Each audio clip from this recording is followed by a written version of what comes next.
Rolling action. আচ্ছা আমরা কি উত্তরপাড়ার দিকে যাব?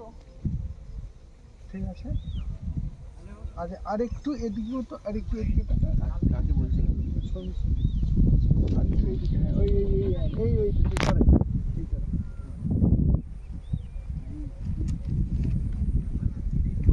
আরেকটু কাকা চোখটা ওইদিকে কর, আমি বলছি এই বল রোলিং অ্যাকশন।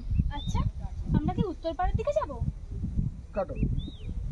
আচ্ছা দিদি তখনই তারপর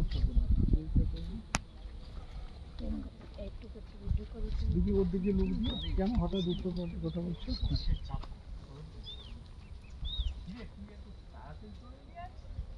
আরে সেরকম কিছু না, কিসের চাপ নেই। এই কোন টাকার হাতে দিলাম? অবস্থা হলো না আমার এটা কি? এটা আমার, এটা আমার। আচ্ছা আচ্ছা